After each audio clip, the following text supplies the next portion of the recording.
guys, and welcome back to another episode of Change Wired podcast, where we're learning together how to apply the best, well-researched, science-backed, and life-applicable tools, strategies, use cases, all with a purpose to figure out how to change our psychology, how to change our mindset, how to change our body, how to change and design our systems and thinking and doing so we could grow and change and adapt and get closer to living that life experience that we'll have in our heads. And in order to somehow, that's kind of like life design. We have these visions, the dream, and something inside of us knows what we need to grow into. And that vision, it's changing as it's always in transition on this journey. It's not like you achieve it and you're done. No, all of us have this next level and we always feel what that next level is, and that next level is moving. And every day when we wake up, we have the opportunity to move closer to that next level. You know, something that I've been also thinking about for the past couple of days, also because of the conversations on podcasts and with people that I've been having. This is the slowest moment of change in time. So guys, if you are feeling overwhelmed with all the things changing and shifting and you want to take it easy, to have it slower, bad news, I don't think that's ever going to happen. I think we are living in the slowest time right now, and it's only going to accelerate. But as we grow to the occasion, as we develop ourselves, as we develop systems and the way of functioning and being and succeeding and working with this moment and moving into the future, we'll get better at it if we decide that it's something that we want to embrace and get better at versus resisting and hoping that it all going to get back to quote unquote normal. There's going to be no normal anymore. It's just always going to be in transition and change. And just like futurists were telling us for probably a few decades, we're going to get into this singularity almost moment where things are just going to be in the constant shift and change. And you either play with it and adapt and embrace it, or you're going to be suffering a lot and feeling like life is just unmanageable for you. But it's also a choice. And I believe that we have the capacity to embrace and adapt and succeed in our amazing time that we are living in. But besides that, today I want to chat about achieving our goals, even in this fast-paced environment that, again, from everything that we are seeing right now, is just going to accelerate. Achieving our goals is often about just one thing, believe it or not, guys. And that thing is going to be shifting. And that thing is often called in system thinking as a discipline, a constraint. Number one constraint, there is usually, again, coming from the books on system thinking, on turnarounds, on solving problems, on decision making. There is usually one biggest constraint that's holding us back from moving closer towards our next level or our goal. And once we figure that out, what that number one constraint is, and we actually become intentional about putting our resources to solving for this problem or to improving this state on this number one constraint, once we do that, things start moving, things start shifting, things start progressing.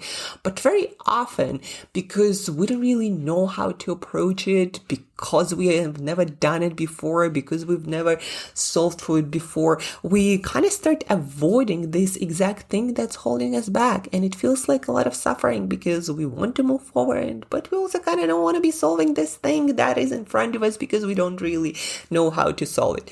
So yesterday I attended online a power pod that is sort of business support group where we share our challenges and we try doing our best to help each other to overcome this challenge. And what I notice is most of the advice given is still meaning like we should know better by now, but somehow we just don't. We fall into this advice giving mode and we don't notice how we start taking people into our story and looking at their problem from our perspective, where we should try to do our best to get into their shoes as well as possible before we start giving advice. What it means is, what I mean here is often we start giving advice from like, this is my story. This is what I did. This is what worked for me. And now I'm convinced that this thing is going to solve your problem as well. Because I believe somehow internally that you're probably in the same shoes that I'm in. And we all know that someone else is never in your shoes. And so when you look at someone's success or how someone solved their problem, there are many factors that come into play, and they have their story, they have their strengths, they have their weaknesses, they have their specific environment, they have their specific goal.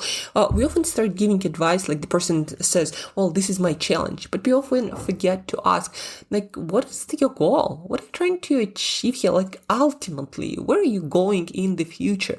Because that will define what your number one constraint is, because probably because of your goal, you're trying to go about solving that problem through filtering everything through the filter of your goal.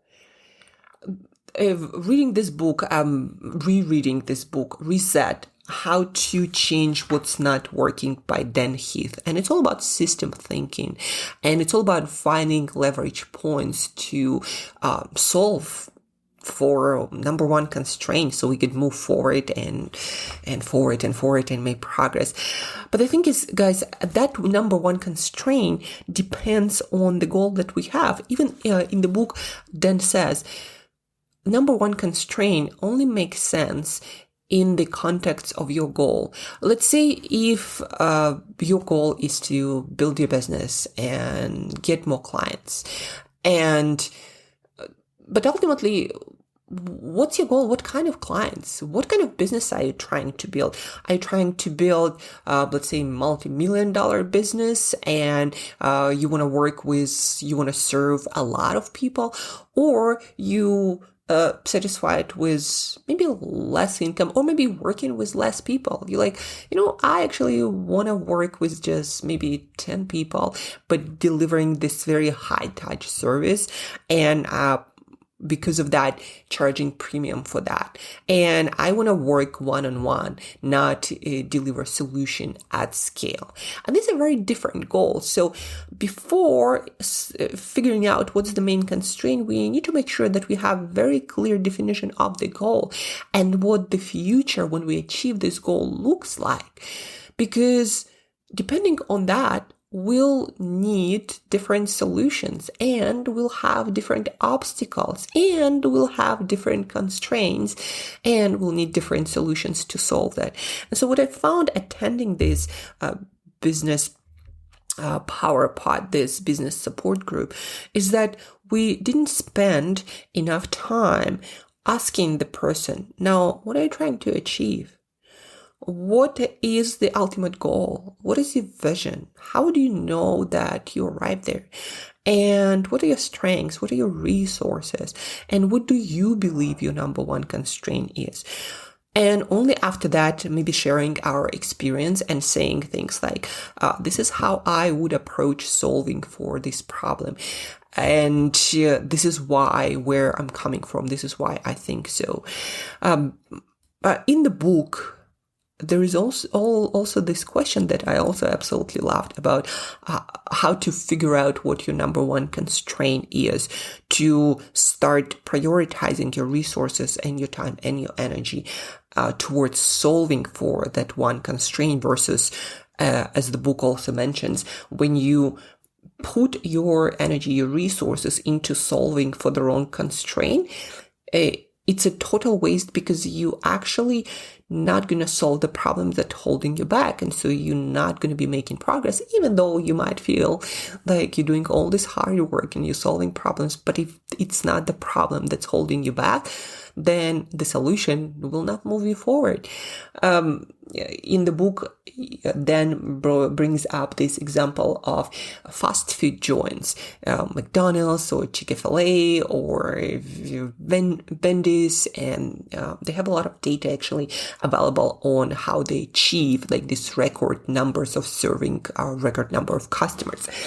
And so in this example, Dan talks about how each of those establishments do their best to figure out what their number one constraint is to serve more customers. And their goal, they are prioritizing for solving the most amount of customers the fastest. And so then they walk the system and they figure out, okay, what's holding us back? Is it that we don't flip enough burgers? Is it that we don't have a drive-through figured out and people are just stuck in traffic even though we could be serving more people? Like, what is our number one constraint?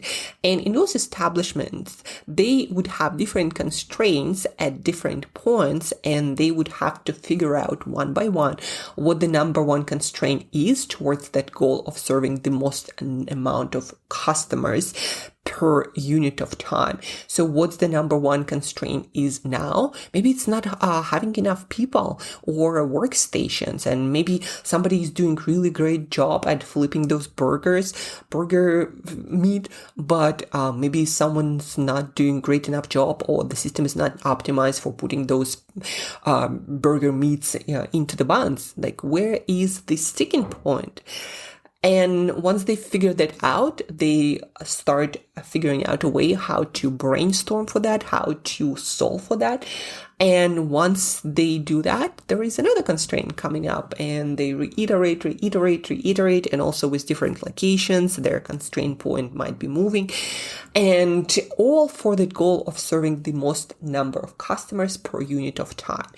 And the very strict definition of the goal allows them to then figure out that number one constraint faster, so then they can solve for that and move forward towards their goal. But then, let's say again, if somebody's not flipping those burgers fast enough and you're trying to increase the traffic, well, it doesn't matter how much speed you add to the traffic through your drive-through if somebody's just not making burgers fast enough. And that same thing applies to our businesses, our health, our relationship. Like, let's say someone has the best nutrition and exercise program. They know it's the best and it works for their body and their goals, and it's like cutting edge, etc. But if they don't have the capacity to regulate their stress and emotions, and they end up quite often over eating on whatever that food is, late at night, that doesn't matter what kind of perfect diet system they have. If they don't solve for that overeating at night problem, then the whole system not going to move towards its goal. So the same thing applies everywhere. At some point in my nutrition journey, I had to figure out how to manage stress as well, because no matter what kind of, again, of nutrition or health protocol I had, I would self-sabotage myself with, eating pizza, cookies, and all these sweets. I would at least once a week go to the store and buy all of this food just to balance out my emotions. And so once I solved for that, the rest was super easy, and I'm in the best shape I can be for the past 5-7 years, how long it's been, maybe more. So once you solve the main constraint, guys, that's when things start moving. A really great question to help you figure out what that number one constraint is in your business. Like, for example, today I woke up and I was thinking, I want to work in the next couple of months. I want to start working on this project of applying behavioral science to help the companies close the gap between strategy and execution, specifically in Saudi Arabia. So that is my goal to figure out for the next month and a half till the end of August. That's my goal. And I asked myself, so what's my number one constraint here? And I still realizing, it's still the conversations that I'm not having, because in order to find the right audience and even the right articulation of the problem of my ideal customer, even to figure out that ideal customer, I need to talk to a lot of people. And it's still a struggle to schedule enough of those meaningful conversations. And the question in the book is, which helped me to, again, just dial in my focus on conversations. The question in the book is, if you were allowed to hire one person to help you achieve your goal, what would that person's role be? And I'm going to repeat the question, and then we're going to brainstorm through my situation and a couple of examples to make it clear how you can use this powerful question to help you figure out your number one constraint, so you could optimize your resources, so you could start making progress where you're feeling stuck. So before we jump into that, please, guys, if you find usefulness and in this podcast and it's helping you out, even if it's helping you to think better, think about the right things, like shifting your focus is huge. If it's helping you out, please do share, please rate, please review. It's super, super helpful. And I know you don't have time. I don't have time. But if we don't put any energy into the things that we say we believe in, guess what? Those things will have harder time changing our world. And we're going to be in a world which we like less, where we could be in the world, improving it every day towards the things that we want, like having more of people who understand these principles and live these principles in their life. Like, could that be such an amazing thing when you have more people listening to the podcast, like this podcast, and then helping you out to figure things out in real life? Like, that's the purpose of this podcast. So please do share, review. And now back to the episode and back to the question. The question that I got from Dan Heath's book, Reset, How to Change What's Not Working. It's all about leverage in the system and finding those leverage points. And one of the biggest thing in the whole book is finding that number one constraint that's holding your progress back, and while you are trying to figure out all the smaller things that might be contributing to something else, might not be. But until we figure out this number one constraint and solve for that, nothing is moving to the next stage, next level. And the question that might help you to figure out that number one constraint is, if you were allowed to hire one person, or maybe a whole team, to help you achieve your goal, what would that person's role be? What would that team do for you? For me, the team would start scheduling conversations with potentially buyers, like digital transformation leaders, like HR people, like cybersecurity and compliance officers. All of these people potentially might be great allies, might be the people who need my help to do their job better, so their organization and goals move better. So that is the job, the role. That is what the team I would hire for would do. They would search for those people, specifically in Saudi Arabia, specifically in companies, in telecommunications, in technology, in AI, in innovation, those fast-paced changing industries, or financial institutions who need to implement a lot of digital solutions and create more convenience than ever for evolving needs of their customers, right? I would hire a team, I would hire people to help me have more of these conversations, so then together we figure out who the right person is and what the right problem is and how to articulate our value and our offer and structure our work so we could help our ideal customer to solve for this problem. So that's my answer to this question. And the same applies to relationships that you might be working on, to your health and fitness that you might be working on. If you were allowed to hire the person to help you with that, but like back in the day, I would hire a person, again, back to health and fitness, who would help me to figure out how to start that overeating. Like, I know, a coach or some sort of therapist or probably I would think of a coach to help me to figure out that problem. In terms of relationships, like who do you need to hire to help you figure out your relationships? Who would you hire to help you with that? And sometimes it's not going to point you right away to the exact problem, like exact thing that you need to solve, the exact constraint, maybe in your own psychology, in your own mindset, but it will point you to a place where it's most likely located, that number one constraint.